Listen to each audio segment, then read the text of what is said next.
That's right. We're handing out high fives as we kick off another edition of Church Pew Sports. It is great to have you all with us. Bill Hobson on this end, and Paul Miller hopefully will join us a little bit later on. His pastoral duties have called him away from the microphone right at the outset of the program. So, the timing in ministry is not always our timing. So we're glad Paul's taking care of business. But I know he wants to be a part of this conversation because it was just a couple of weeks ago. I was a substitute radio host on WJR in Detroit, the 50,000-watt blowtorch. And I was filling in on a show that was talking about a little bit of everything, including the world of college athletics and name, image, and likeness and the impact. And one of my guests for like 6 minutes, it was so irritatingly short because that's how real radio goes. There's always a traffic update, there's always a commercial break coming. One of my guests was Andrew Donovan, the president of Altius Sports Partners College Division. They handle NIL for a lot of schools you've heard of and logos you probably wear. I know there are logos that I wear.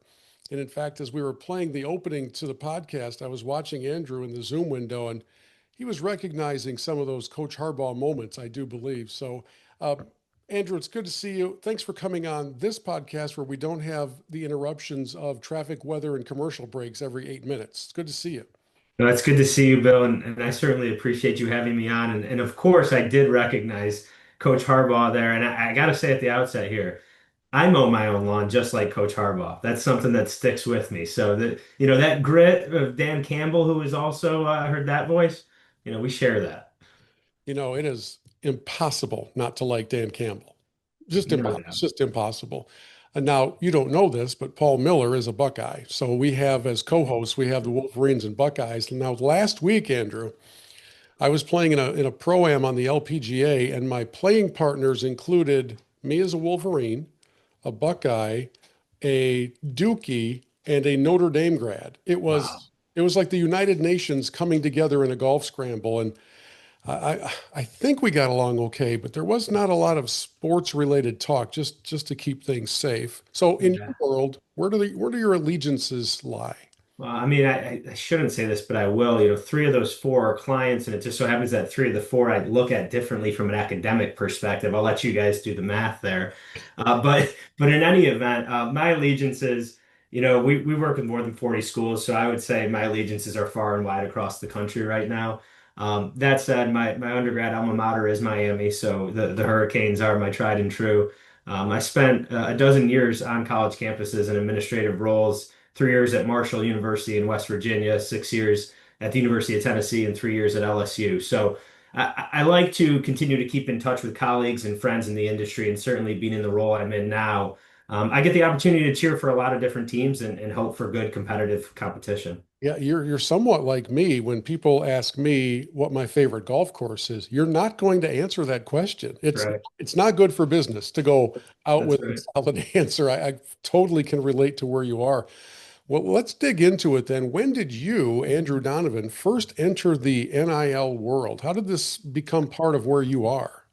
Yeah, so the role I'm in now, I was actually on the client side of the relationship with Altius in my time at the University of Tennessee. I was on the executive team there and I oversaw our regulatory affairs, our compliance and governance unit. And back in 2020, our athletics director at the time was Philip Fulmer, the famed former football coach, and then our future athletics director there.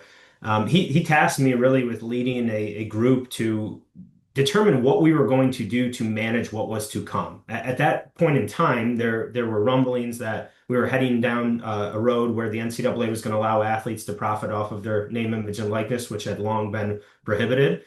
There was also some movement at the state level in the state of California and Florida in particular, and then there was a waterfall effect from there to basically beat the NCAA to the punch to allow athletes to do what I just mentioned.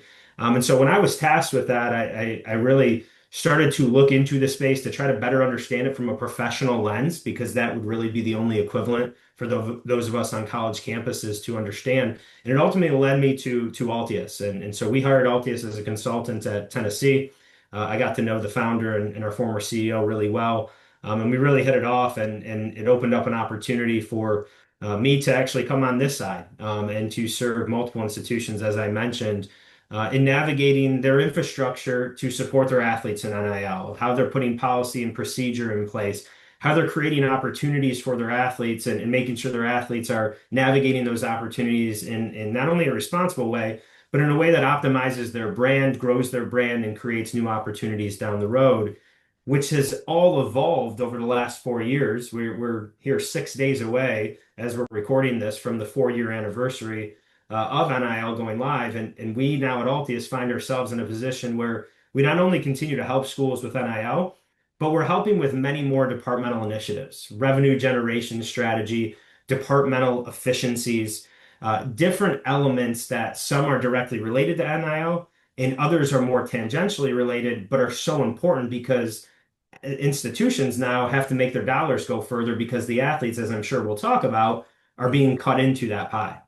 Well, so I'm thinking back to my old history classes. You know, back when I was in school, I had hair, and they were teaching us things about the early settling of America. And those pioneers would head out west, and they would just arrive at this open expanse in the plains, and they would decide this is the town, and I'm going to make a town here. And there was nothing there except for rocks and tumbleweed, and they would be formulating whatever would become that community.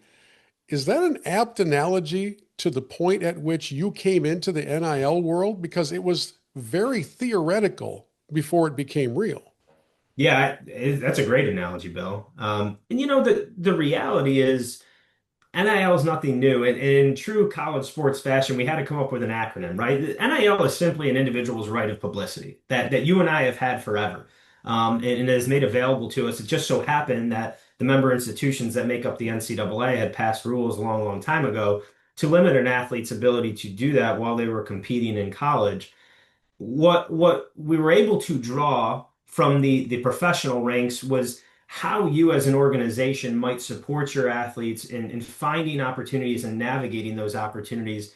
But what was really the true new frontier was the reality that what doesn't exist in the pro space that exists in college, particularly at the highest levels of Division One, recruiting, right? There's a draft at the pro level. There's recruiting in the college space. And so it didn't take too long. We're talking maybe a matter of days for recruiting to rear its head into the NIL space. And so what you saw was an intention for athletes to be able to have the same natural right that many of the rest of us have in this country to go monetize our brand turn into something that was more synthetic in nature, where you now had program supporters in the form of donors in most cases creating justifications to get compensation to athletes. Yes, meeting the regulations because there was a quid pro quo in that exchange, but were you really creating a public good? Was there really a valid purpose associated with what you were doing? Whether you like that or not, that's been the reality of the landscape over the last 4 years. And it's not to discount the true, real NIL brand development and growth and professional business growth that these athletes and young people have experienced. But the reality is where we sit in college athletics right now, as it relates to NIL in particular, is not what was envisioned and intended when we transitioned 4 years ago. I'm so glad you said that. I cannot imagine that the intention was to have it look like it does right now because it's a major stumbling block. And I think some would say a turnoff for the good old college university you that we all rooted for. Now, I've long been rooting for student athletes to get a slice of the pie. I mean, it's ridiculous for the billions of dollars to go right around them. And one of our other co-hosts on here, David Collins, who's away tonight, he would be on a soapbox. You would see him pumping his fist in the air, loves all of it. Let me go back to my Wild West frontier analogy. They also set up sheriff in town. There's a sheriff in town. There's a new sheriff in town. NIL appears to be existing either without any enforcement mechanism or a mechanism that's about as effective as Barney Fife, called the NCAA. And I don't really know in a world where everybody will always seek more. I don't know where the brakes are applied to any of this. Are there any brakes, or are they still coming? We're trying to figure that out. Yeah, I mean the House settlement, which was approved here about 2 weeks ago. I think we're coming up on the 2 week anniversary here soon. it remains to be seen whether this new enforcement mechanism, which they're going to call the College Sports Commission, will operate differently than what we know of NCAA enforcement right now. There's some reason to believe it will, and to believe that there's alignment amongst institutions philosophically as far as how they will act and how they will, more importantly, react when they find themselves on the opposite side of the regulations. But there's also, and probably more reason to believe it's just going to be the same tried and true, and we're not really going to be able to see much regulation. Here's something that's really important, I think, for the lay college sports fan to understand. You may view what the NCAA does, particularly from an enforcement lens, as ineptitude. I don't think it's entirely fair, in part because if we think about what's happened over the last 4 years and going back even further, the litigious environment that has surrounded college sports, and we go back to the O'Bannon lawsuit and we go to the Alston lawsuit that ultimately went to the Supreme Court. And the NCAA lost that decision with the Supreme Court, which a lot of people confuse with NIL. It's not NIL, but the timing was such that it sort of was married to that, and that's when NIL went live with the NCAA. But all that to say, what has happened now because of this competitive recruiting environment is you have states, attorneys generals suing the NCAA when it is not convenient to their institutions when a rule is either violated or deemed to be violated. You have state legislators, you have congressmen and women, you have senators proposing and having laws passed. You have executive orders being passed that directly defy NCAA rules. And so it creates this environment where you don't have equity across all of the member institutions from state to state. And it puts the NCAA, quite frankly, in a no-win situation because they could go try to enforce their rules. And then they're going to be slapped with a lawsuit from the state attorney general saying, well, no, no, no, no, no. Our rules say that your rules don't apply here. And now all of a sudden, that's going to be up to a court of law to decide which trumps which. At this point in time, as we sit here and talk, there's more than, I believe at this point, more than half of the states in our country have bills on the books or laws on the books or bills waiting to be voted on that directly contradict the authority of the NCAA to enforce its rules. Think about that for a second. That is an untenable situation. Yeah. So that's the reality of how all of this has existed. I am certainly not an apologist for the NCAA or NCAA enforcement, having spent a dozen years in that space on the college, the institutional side. I face my own frustrations in that realm. But there are some tangential issues here that are a little bit outside of the control of the NCAA that ultimately put them in a no-win position. So, do, do you view the NCAA as stumbling along Inspector Clouseau just coming after cheeseburgers and coaches who no longer are in college? Or do they have a role to play in the future of administrating this new world order? Because if they do, they sure aren't doing a very good job of making that clear. So where the NCAA absolutely has a long runway ahead of it, it's administering championships. The NCAA does a fantastic job of hosting and administering the championships, the national championships that we see on TV every year. And it's not just March Madness. It's not just the College World Series or the Women's College World Series that we saw here in recent weeks. It's all of the sports sponsored at not just the Division I level, but the Division II and Division III level. And so they do a really, really good job of that. The NCAA also does a good job of what I would call eligibility certification, helping be that clearinghouse to assist institutions in ensuring that minimum academic eligibility requirements are satisfied as the rules dictate. The bigger question becomes, does the NCAA have a future relative to enforcement outside of necessarily that academic eligibility space, or outside of maybe playing season rules or actual playing rules that you see in the course of competition? That's a TBD. And when you have the House settlement, uh, as part of the settlement, creating a new entity, a separate entity in the form of the College Sports Commission for the very purpose of enforcing these NIL and revenue sharing rules going forward, all of the benefits related rules that are the things that you've read about, the cheeseburger that you've referenced. When you now have a new entity enforcing those things, and there are millions and millions of dollars being put into that by these institutions to make sure it is successful. It's awfully hard to believe that the NCAA's future in that space is very long. Yeah. So, you're very well versed in the legality world of all of this. If you were to just, we can't turn back time, but if you did, if they had simply settled the O'Bannon case 15 years ago, are we in a different place right now? And we're absolutely in a different place. It doesn't mean that the pressures of the system wouldn't continue to exist. I mean, as I said earlier, the recruiting element of college sports is so unique. It's so uniquely American at the college level that you're always going to have pressures that are different than the professional space. But the reality of it is that the NCAA as an entity and the institutions that make up the NCAA and the leadership at those institutions, the presidents, the chancellors, the athletics directors, heck, I'll even put myself in this bucket to an extent, having been an administrator on campus at the time. Not that I was at the authority level at that time to influence this, but by and large, the presidents and chancellors who are dictating the outcomes as the NCAA board of directors, they kicked and screamed at every push for change, for more autonomous authority for athletes and the ability for athletes to operate in a space where they were sharing in the revenues that were coming about. And I think had decisions been made along the way, whether it was strictly related to the O'Bannon case or getting out ahead of this NIL issue, which they absolutely could have done, you're looking at a very different circumstance, not just as far as how the institutions interact and the opportunities made available to athletes, but I think from a standpoint of the general public and what we've seen in the athlete advocacy space, I don't think that fire would have been lit quite as strongly.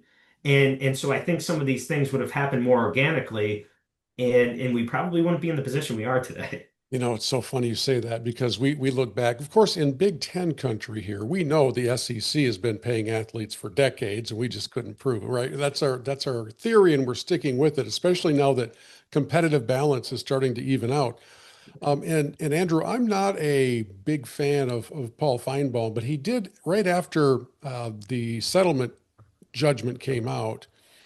I believe he came out and said amateur athletics as we know it is dead. And I was kind of having a hard time formulating an argument, especially at the revenue sport level. I'm wondering if you see a world where we're now going to kind of bifurcate college athletics and the basketball and football world becomes its own professional league, maybe even disassociated from the NCAA, and then the other sports that are still important, but they're not going to pay for themselves, they remain a university sport. Am I tinfoil hatting this, or are we headed in that direction?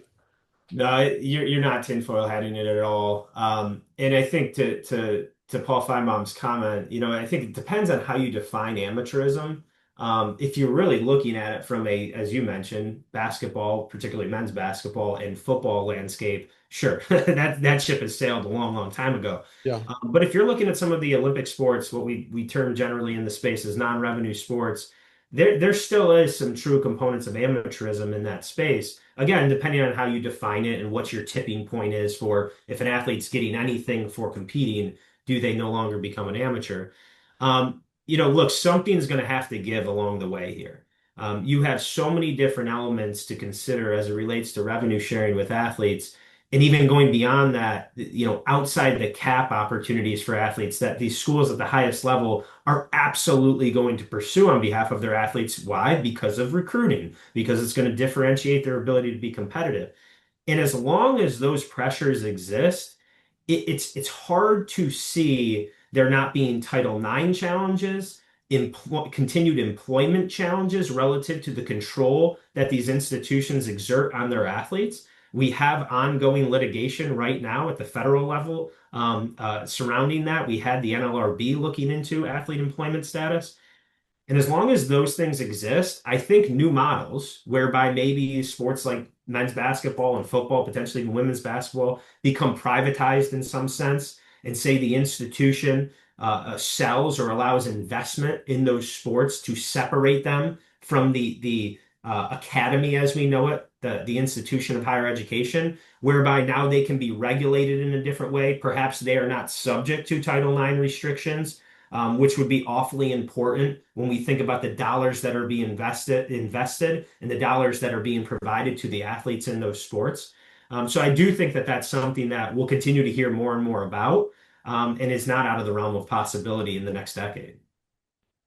So, as a sports fan, now you and I are in the weeds right now. We're doing inside baseball talk, and I think it's fascinating, and I've got a lot of questions for you. But I want to take just a second and think about all of this from the standpoint of the fan, the season ticket holder, who, if they go to the big house, they're sitting in a seat that is far too narrow. It's really hard. You have to kind of sit sideways if you're me, and it's kind of a miserable experience, but you're there for good old maize and blue. And yet it seems like the days of watching the freshman enter the campus with a lot of buzz around him, and you get to watch that player develop over the years, and then his senior year, he's going to go to the Rose Bowl. You've watched him for 4 years. It seems like that's going to become extremely uncommon as a player gets either a better offer from somewhere else, and I'll give you the example that's actually in my mind here in a moment, gets a better offer from somewhere else, or turns pro a little bit early because now the money's almost even with what he was making as a sophomore or junior. When Michigan and Michigan State played in basketball at the end of the season, there was a terrible controversy. The Spartans have a tradition of kissing the Spartan logo at half court, and a couple of the Wolverines were standing within 17 feet of the logo, apparently. And so there was a big, big problem. And one of the players, Halliday for Michigan State, had dubbed himself, I think, the logo protector. And after the game, Coach Izzo talked about how proud he was of this young man. He's our team captain. He's a member of the Spartan family, and the Spartan family stands together arm in arm. We do not let it. The day after their season ended, he transferred because of a better NIL deal. So there goes your team captain. And we're not talking about a guy who's riding the bench and never able to see the floor, but the bidding war drew him elsewhere, away from what you thought might be his collegiate home. I'm not saying I blame the kid. I understand earning is what you're after in college anyways, whether you're going to be a scientist, a teacher, or a basketball player. But are we going to lose the allegiance of sports fans who now realize it's not the kid anymore? I guess it's just the jersey that we're, like Seinfeld says, it's just the jersey. Yeah, this is one where I'm not so sure we are. And the reason sure, there will be some that are uninterested, that don't feel as much of a connection to the athletes and to the institution as they did previously. But if we really look at it, particularly the last 5 years, or maybe let's truncate it even more to the last 4 years since NIL has been a thing, or the last 2 or 3 years, viewership is way up in college football. Yeah, it People is. are tuning in at higher rates than ever. Attendance is kind of seen an upswing back after it had a downturn toward the end of the 2000 teens. And I think that would tell you that some of the fear mongering surrounding, oh, if you pay the athletes, you're going to lose your fan base. That's going to become an issue. I'm not so sure that that's true. Hmm. I think the logo, the affiliation and association, and affinity for the logo and the institution that is so uniquely American college sports, the pageantry surrounding college sports. I think we're seeing, at least if the NIL era is any indication, that those things are outweighing the player loyalty individually. Yeah. And so, sure, maybe over time, if we had this conversation 5, 6, 7 years from now, we would have a better pulse of now being a decade into that era to understand. But early indications are that it's not making a whole heck of a lot of difference as it relates to Johnny or Susie tuning in on Saturday and still supporting their alma mater or just the school that they love. I would love to learn a little bit of how your world works because I don't know the order of events. Here's my the context for the question. We'll take Alabama for instance. Does Alabama come to Altius and say, Andrew, we need to develop a corporate support program so that when we go and recruit a player, whether it's out of high school or from our arch rival, we know we have X number of dollars available to offer the kid? Or is the order of events. They come to you and say, we really want to go and get this kid. Can you match us up with somebody who will underwrite what we need to bring that kid here? I don't know how the Yeah. whole thing works. Yeah, so I guess it depends how much you want to get in the weeds here. It's more akin to the former than it is the latter, but there's some nuance to that because particularly now that House has passed and effective July 1, you have this revenue sharing cap at an institutional level. If you do believe that some of the enforcement is real, there are going to be limitations on the aggregate value that a school can offer or be involved in guaranteeing to an athlete to come to their institution. And whether it's institutional dollars through revenue sharing or a third party deal with a corporate partner or a local business, if the institution is guaranteeing those dollars to the athlete, technically by rule they have to count against the cap. So really more of what we are doing is helping schools put infrastructure and process in place to ensure that they can create sustainable opportunities for their athletes and that they can equip their athletes with the tools to generate opportunities for themselves in a true commercial sense Hmm. and helping educate the stakeholders in the university ecosystem, your administrators, your coaches, your university administrators, your program donors, your corporate partners, your affiliates from a vendor standpoint at the institutional level to make sure everybody's got an awareness not only of what is this whole NIL thing, but how can you, as somebody that has a vested interest in the success of the program, contribute in a legitimate way to enhance your program's opportunities to recruit, retain the best talent to be competitive and to be successful. And I know that sounds broad, pie in the sky, but the reality of it is, we're working with about 40 schools where the motivations and the priorities of those schools, they're not always the same.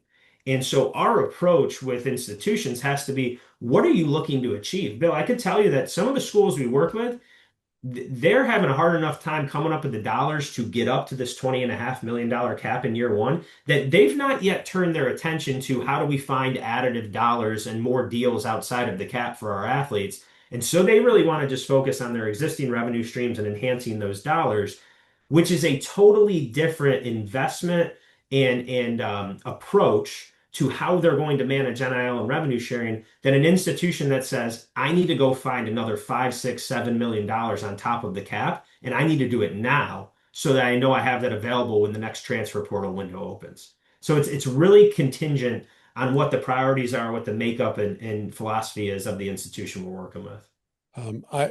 You're welcome to tell me if I'm all wet on this, but I've never met an 18-year-old who's capable or prepared to handle $300,000 or more.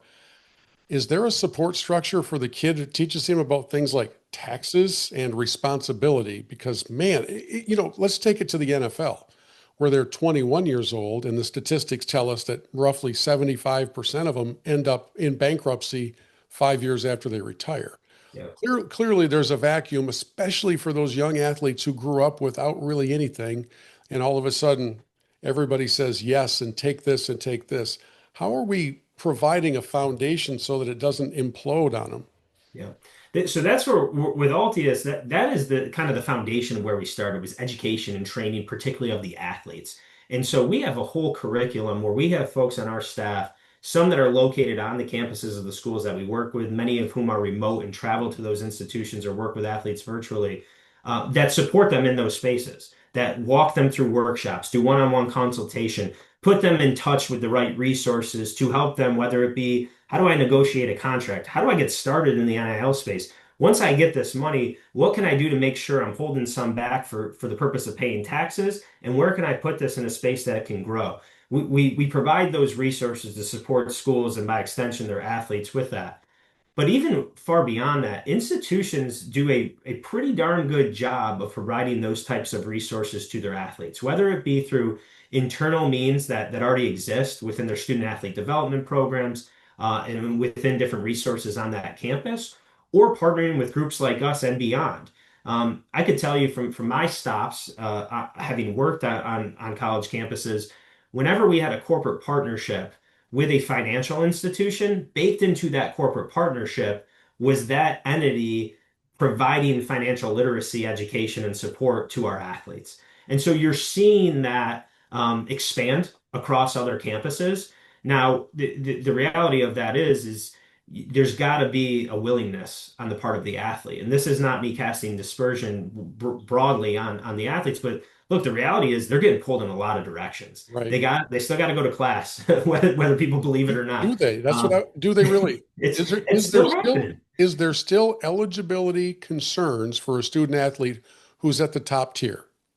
Oh yeah, absolutely. I mean, and look, here's the reality. This House settlement passes 2 weeks ago. Last week, the NCAA comes out with, if I'm remembering correctly, a 36-page question and answer document, within that document, it outlines some of the parameters from an eligibility, an academic eligibility standpoint that athletes need to satisfy in order to participate in revenue sharing.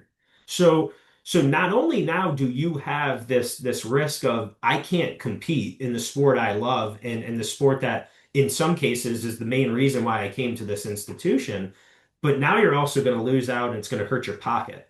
So those things are still very real, and I don't see those going away anytime soon. I was talking with a football coach at a Division II level, and obviously in all of this, they're kind of hoping to catch some of the kids who don't land the contracts that they think they're worth. And so they'll come to D2 for a year or two. And I always feel for these coaches because they put just as much time, effort, and energy into developing a student athlete as they do at the D1 level. But that kid is only there to rent them for a year until he catches the attention of somebody who's gonna come through with the money. Anyways, my question is, how often do you find yourself, and obviously you're not going to give me any names or examples, but do you find yourself having to say to a young athlete, listen, I know your mom thinks you're worth this much. I know your uncles are all telling you this. I know that you have an agent whispering in your ear to hold out for anything. I'm just telling you, that's not what you're going to get because you don't bring that, I don't know, whatever it is, resume to the table. Do you find yourself in the position of having to do reality checks for an athlete who may be living a bit in fantasy land? Yeah, absolutely. And it exists across the country at every level in every sport. And so I wouldn't say that it's a frequent engagement that we have in our role with the institutions, but it's not infrequent when we do have those athlete engagements that we're having to level set on expectations and help the athletes in large part understand that, look, this is no different than your talent on the field, your competitive success. You're going to get out of this what you put in. And so that almost sometimes is the more frequent conversation with the athlete to say, hey, let's help you have an understanding of what's realistic. And now let's have an understanding of what's realistic based on what you put into this. Because there's some athletes that are just sitting back hoping it comes to them. And the reality is if you're looking to build your brand and to make true NIL dollars and get involved in the commercial space with your name, image, and likeness, it takes work. Yeah. It takes practice and it takes an investment of time and resources. Just one or two more for you. I promise I'll let you go. You've been great. If you had the magic wand, if you were the czar of all of college athletics, what would you change about the current place we are in to make it even better? If this magical wand was mythical in nature and you could change people's motivations and get everybody to align on the greater good, it would be to get folks to actually take the rules seriously and to abide by what they have agreed to as a membership.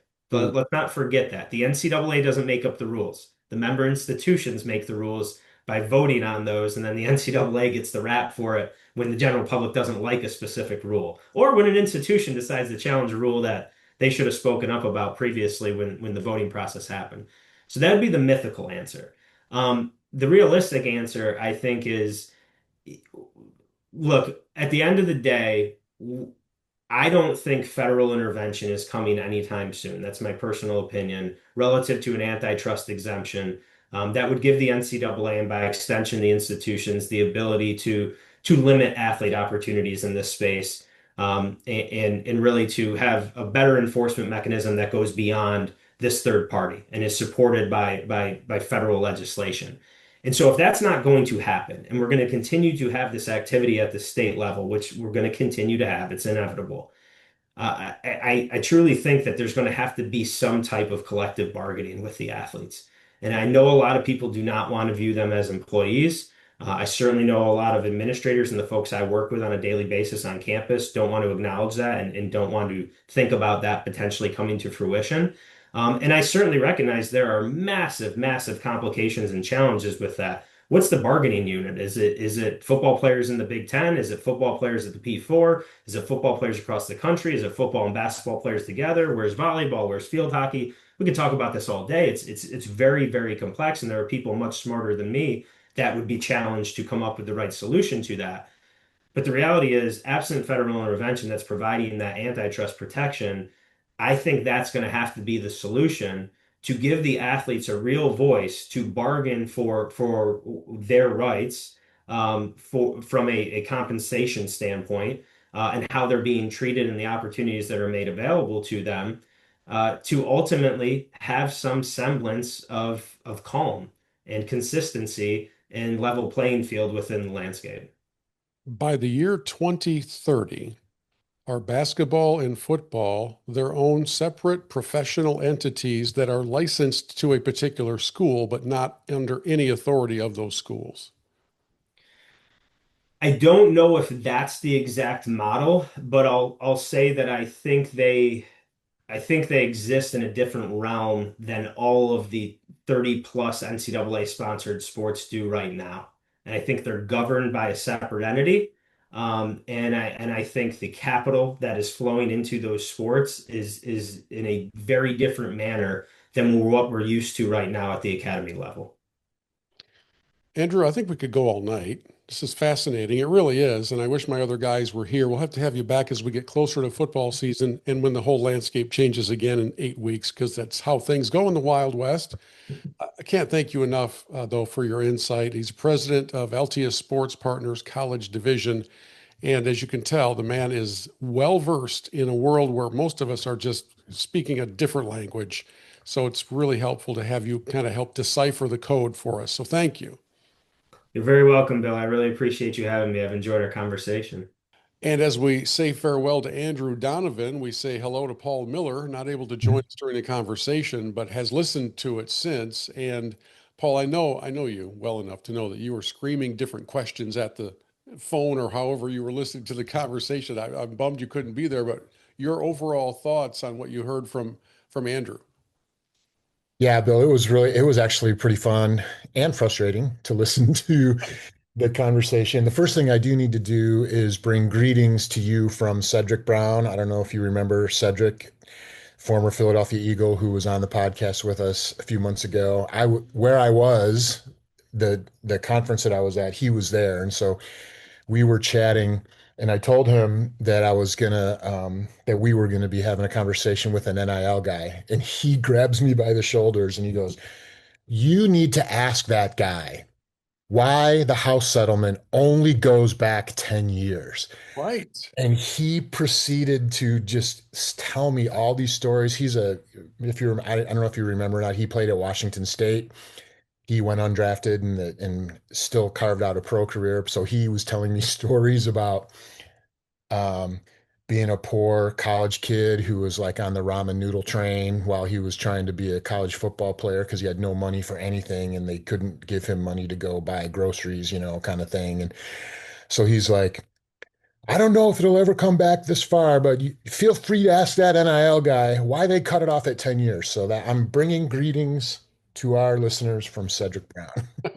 And a very valid question, by the way. Clearly, it had something to do with they're trying to find a settlement and it was a compromise. But Yeah, those guys yeah. who were 11 years back are probably asking that question even louder. Yeah, so that's right off the top. Here's I just wrote down a couple of questions that I would have asked if I had been in the conversation. And then I had a couple of kind of more sweeping observations. Maybe I'll start there. Like the first thing was, um, as you guys were talking about the house settlement, as Andrew was talking about the house settlement and some of the things that it does and doesn't do, um, in the enforcement arm of the NCAA, essentially the House settlement allows schools that want to opt in and do revenue sharing at 20 million and everything else. But so that's great, but it doesn't answer the NIL question. It Right. still doesn't answer the NIL question because schools can over and above. And so the thing that we didn't nail Andrew down on, and if we ever get him back on, we got to ask him again, is how are they going to figure out how to determine what NIL deals have to fit into the salary cap and which ones don't? Mm. Like which ones count against that $20 million that schools are allowed to share. And from what I understand of that court case, it allows for the 20 million, but it also allows for NIL deals over and above that. So it feels to me like the rich are just going to get richer. And as an Ohio State fan, I'm a fan of one of the rich programs. And so I'm like okay with that on one level, but at the same time, how do you police that? And when you have the big dollar athletes like Jeremiah Smith at Ohio State or Bryce Underwood at Michigan, in theory,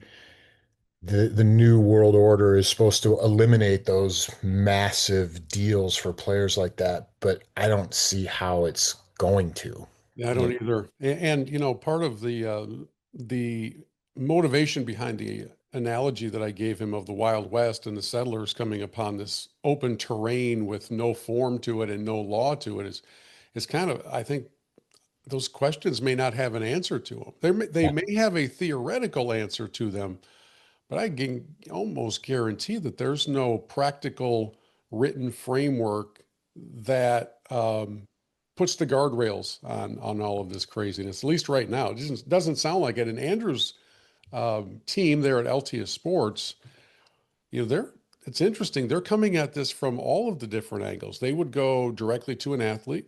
They would Mhm. also go directly to a university and be the conduit between that university and perhaps the business partners. And they really are at the tip of the spear on where all this is headed. And yet, I don't think anybody really knows where all this is headed. Yeah, I almost felt like he didn't want to say it, but he's a little bit of an NCAA sympathizer, right? Like he's like, I know their pain. They're trying to enforce stuff when you have state legislatures that are putting laws in place that directly oppose Yeah. what the NCAA regulations are and everything else. Well, how are you supposed to do that? Like I was thinking about when Quinn Ewers came to play for Ohio State and they were talking about how in Texas as a high school grad you're not allowed to get NIL money, but because he comes to Ohio, he can. And it's like, okay, well, I wonder why he came to Ohio then, and all that stuff and all that. Here's what's interesting to me. Do you remember one of the first NIL conversations we had on this podcast where we were talking about the kid from Duke who was like, what are the things that need to be accomplished? He wrote a paper about what are the things that need to be accomplished in order for this thing to resolve itself. And he said all the same things that Andrew said. He's like, we need uh, antitrust legislation, or we need collective bargaining. We need federal guidelines to resolve the state inconsistencies, right? And need more control over how NIL is used or not used for recruiting. Those were the things that kid from Duke talked about. Andrew hit all those same notes as he was talking about this thing. And he was like, I don't understand how we're supposed to expect the NCAA to enforce regulations when universities are gonna be expected, or third party like donors are going to be expected to self-report NIL deals. And how's that going to work? And Well, it's all not. the things. It's not. It's just not. And so there is going to be the rich get richer, the blue blood programs continue to be the blue blood programs, but at least The SEC will continue to just pay kids under the table outside of the the parameters of the system. yes. And I guess it's a good thing that they're saying, okay, here's how it can work, and they're giving universities more control over, or like the ability to talk to a recruit and say, hey, here's how we can help broker NIL deals for you. But that still doesn't solve the fact that Miami of Ohio is going to have this much money in available to them for NIL, and Ohio State's going to have this much money, and Michigan, these big program, deep pocketed programs, and all that stuff. I don't know. The other thing that was fascinating is he talked about the importance of, or the likelihood, you were pressing him on this, the likelihood of separating the big revenue sports from the non-revenue sports. And is there going to be a reality coming where that money is in two separate buckets and it's just handled differently? And he kind of said yes, but he didn't want to come straight out and say yes. It felt like to me. I don't know what your impressions were. Yeah, I think that's accurate, and it's also obviously far too early for anybody to know that. But at the same time, if you even tangentially just step back and look at the handwriting on the wall, this can't continue. Uh, No. the charade that these are students who are still going to class, I don't buy it. I haven't heard in since COVID, I have not heard about a player being ruled academically ineligible. Right. Now, is that because everybody's suddenly begun focusing on their studies, or because we've really stopped paying attention to the academic side of college life? Andrew said, "Oh yeah, these kids still have to go to class," and I don't doubt that at some of the schools, like if he's working with Duke basketball, I think that's legit. I think they do Yeah. mandate that they still go to class. I'm going to guess Cooper Flagg's attendance record was whatever the minimum is to stay eligible for the team. But take your Buckeyes, take my Wolverines, take the Longhorns, take the Trojans, take the Ducks, take whatever football program you want. Here's Miami Hurricanes. It's Miami Hurricanes. Find for me the starter who is academically ineligible. Yeah. And I will stand back and say I was wrong on this, but I think that part of the charade has really been just blown out of the water. So it's already a minor league, is my point. Yeah. So here's what I was thinking about as I was listening to to your conversation with him. Our son Paul, I'm going to pick on our youngest. He's putting out job applications because he wants to find a job that he can work and make some money while he's going to trade school, right? And so he's got to write a resume. And so he's down in Texas right now. So I'm talking to my wife and my older daughter Jess, and I'm like, "Can you help Paul put together a resume?" And my daughter Jessica says to me, "He's 20 years old. It's time for him to know how to put together his own resume. He has Google, he has Chat GPT. He needs to be able to write his own resume." And I thought to myself, she's right. As much as I want to help him and make sure he's got the resume that he needs to get the job that he wants and everything else, it's time for him to figure out how to do that for himself. So I'm thinking about college athletes who may still have to go to class, but I'm not sure they have to write their papers on their own. Right. You Right. know, I Right. think that's how it's probably going to play itself out here, or Yep. probably is already. At the bigger programs, the tutorial assistance is important once you get into the busyness of the schedule and traveling and all of that. But you do hope that there is a proper equipping of the athletes so that when their athletic career is done, they aren't just flailing about. One of the reasons or one of the factors I think that leads into the financial peril of an athlete within a year or two after they are done playing is because they were playing. Yeah. It wasn't the investment into life skills and into all that knowledge. So, a good program, and this is easy for me to say because I don't have a child who's being recruited Hmm. or offered six figures to do anything, but a sound program that I'd like to think that I would focus on as a sports parent would be one that rounds out the full life experience. The reality is, I'm really not a huge fan of college in general, just because of the expense and the impracticality of most of it, unless you're going to be an engineer or a doctor or something that requires it.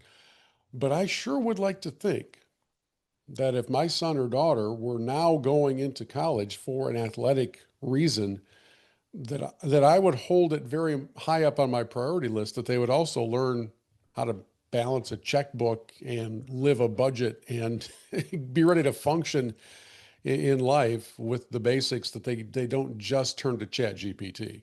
Right. All that kind of stuff. Okay, here's the last observation, kind of broad brush observation that I had from listening to the conversation. And I think it makes me a bit of a Michigan fan sympathizer. Okay. I I think, but I'm going to test this out and you tell me if it does. Like when Andrew was talking about, I don't know how we can expect the NCAA to do this. Here's what I was writing as he was talking. This pending stuff going on with Michigan with the notice of allegations and them sitting in their little court trial thing with the NCAA and the ruling's going to come down and everything else. Here's what's crazy about that. Um, Part of that is about recruiting stuff. Like you mentioned, cheeseburger. We get uptight about cheeseburgers. That's a part of what the NCAA is talking to Michigan about right now. Part of it, we think, is um, like the Matt Weiss stuff and some things that were going on in their program that are just like everybody who has any sense of moral compass would be like, yeah, no, that wasn't good. And that wasn't okay. And then there was the stuff about gaining a competitive advantage through the illegal advanced scouting stuffs. But like all those things get rolled up into one big ball. Yeah. And as far as the conversation going on between the NCAA and the University of Michigan, right? And so I'm sitting here like I'm a Big Ten guy. I'm an Ohio State fan. So I have a lot of friends who are Ohio State fans who are like throw the hammer at Michigan. And I'm like, you know what? I don't care about the cheeseburger stuff. I don't really because everybody is buying cheeseburgers for everybody. And now in the NIL conversation, it's like everyone's figuring out how they're going to live right on the edge of legal in order to recruit the way they want to recruit. So I don't have any heartburn at all over that. I share the same heartburn that everybody shares with like the Matt Weiss stuff and everything else. The piece that is the big unknown to be determined is the Connor Stallion stuff. I wish we could just talk about that piece and Right. leave all the other stuff off to the side. It'd be way easier, I think, to be a Michigan fan if those things could be in separate buckets and all that. And it'd be easier for me to figure out what I think about all that as we wait and wait and wait and wait for resolution to the thing. Well, You and know? the wait and wait and wait part is the key because true to its reputation and form, the NCAA will come to some form of conclusion long after every player and coach involved in this matter has moved on to something completely different. Right. And then they will somehow punish an institution that doesn't even have the same president Right. anymore when it all comes down. So it's laughable. I saw this morning that there was some more Matt Weiss legal Yeah. action going on. It's a horrible situation. What he did was incredibly wrong, and there should be some punishment that comes through to protect those who were the victims of this guy. Uh, can we just do it in like the modern era? Can we do it before? Yeah. Can we do it before 2030? Maybe. I mean, is that asking too much? You talk about speedy justice. Yeah. Well, let's bring speedy justice for the victims. I know as a Wolverine fan, I'm not afraid of that part of it. If you do wrong, you should pay the price. But the people who came behind you shouldn't bear the brunt of it. So we Andrew did say that he would come back on with us right before the season starts, and I can't wait for that. We'll make sure we have a full lineup. And one of his it's not really a business partner, but somebody that he works with in legal matters in the NCAA, Jim Acho, who has been at the forefront of all of these things, will join him as well. I was trying to get them both for this conversation. So we are Awesome. talking about the new world order, the wild frontier Mhm. of the NCAA and NIL, because it's still in development stage. None of us really knows Yeah. what the final form will look like, and it's a fascinating conversation to have either way. Let's slide into holy discontent here before we get to our 3-minute message.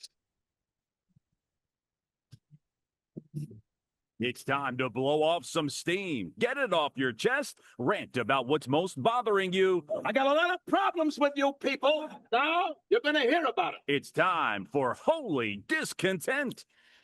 Take it away.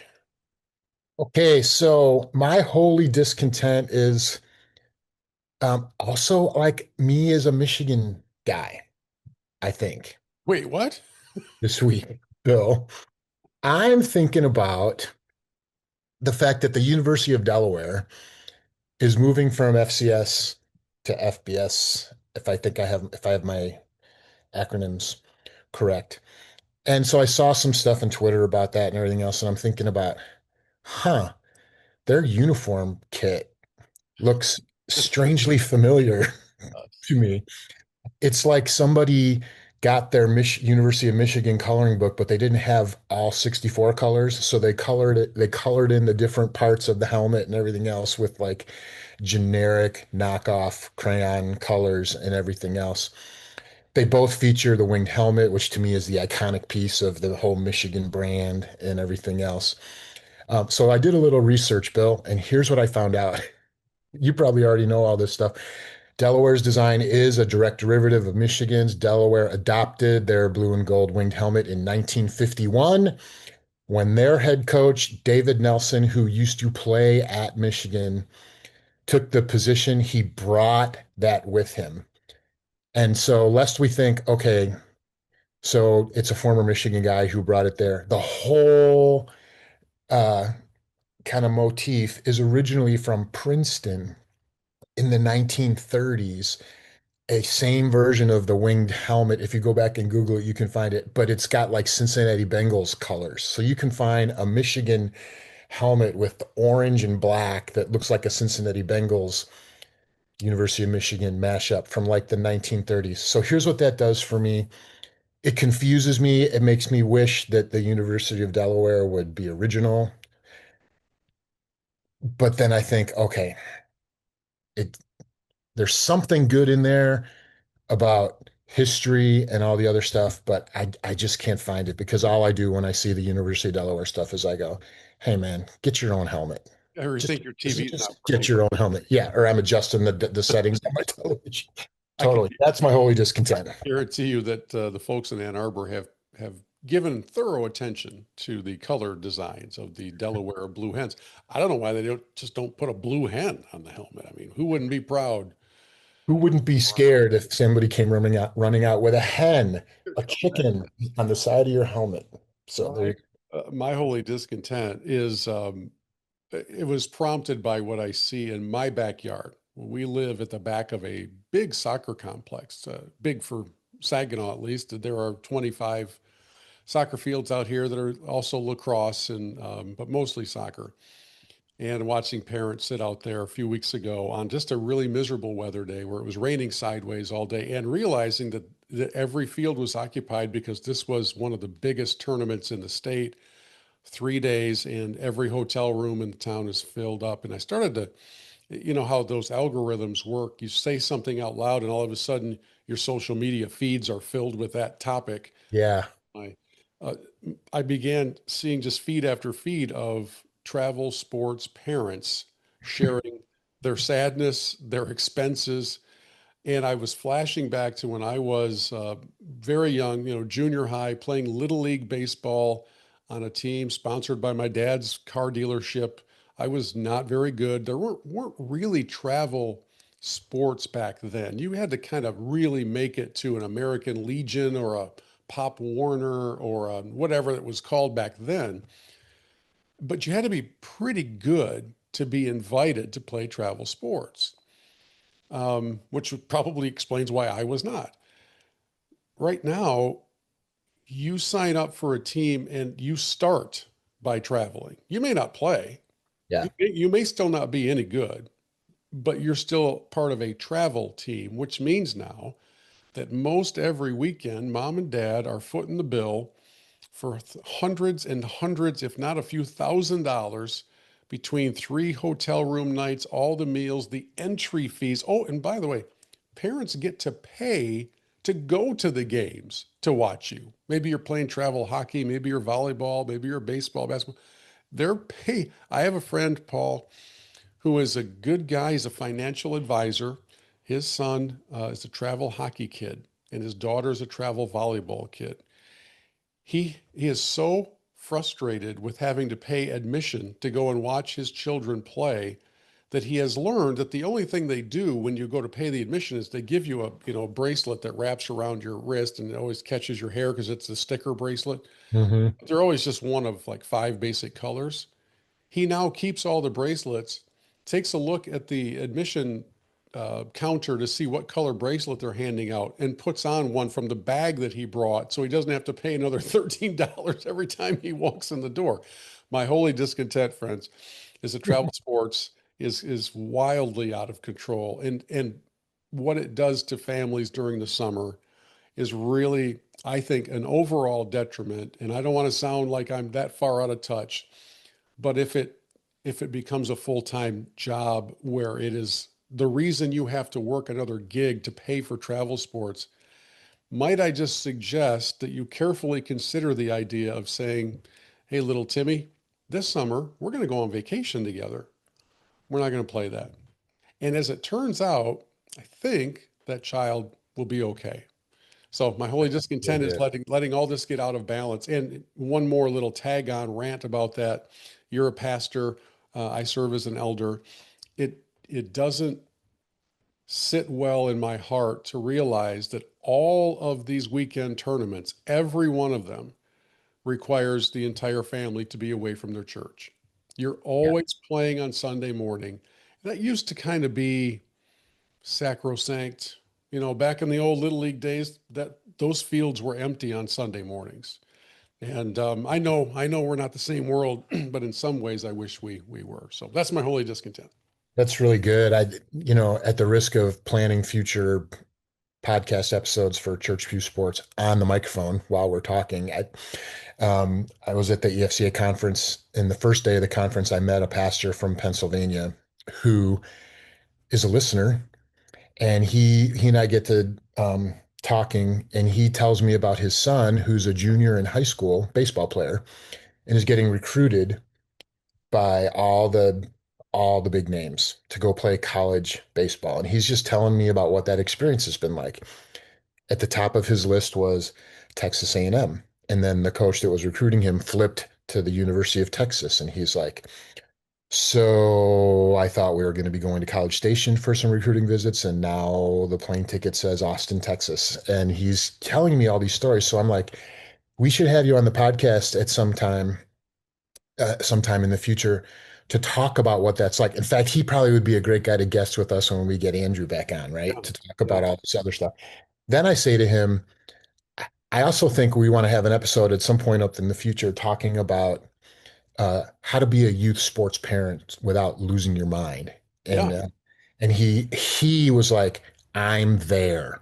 Right. Please bring me on for that conversation. So we'll have to connect as we get ready to jump into that whole conversation, because it's a thing.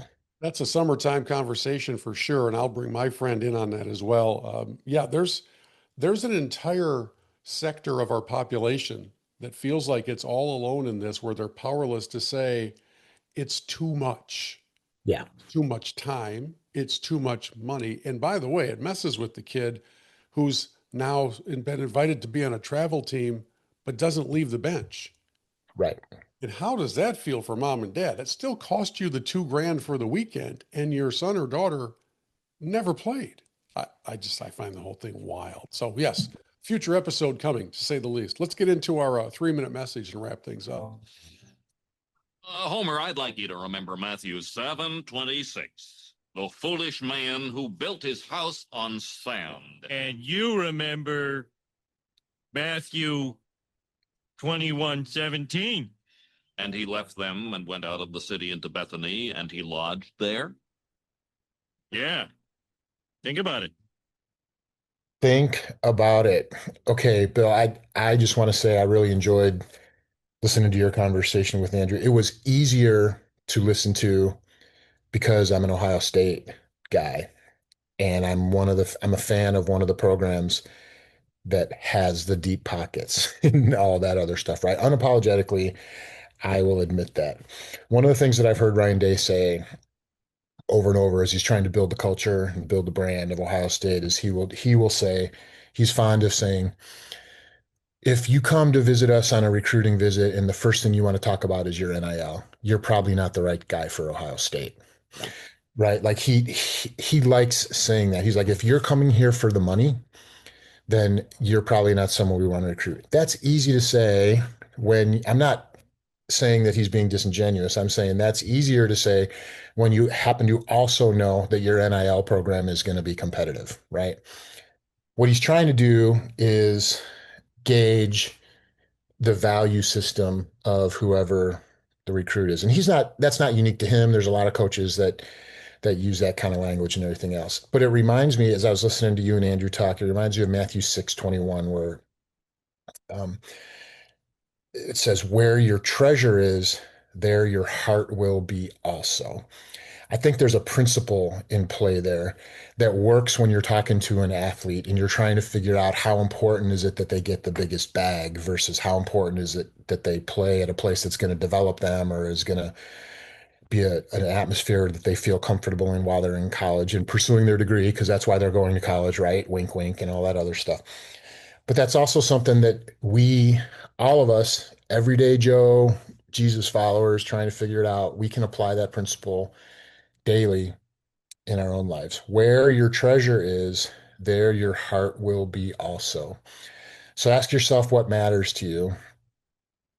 Ask yourself what's important to you, what you're chasing, what you're pursuing, what comes to the front of mind when you think about what do I hope is true, can be true of my life someday, all those kind of things. And just know that that's where your heart's going to be. And we hope and exhort all of us, everyone listening to this conversation, that it starts with our identity as a child of God, and being a kingdom ambassador. That's what our treasure should be, so that our heart can follow.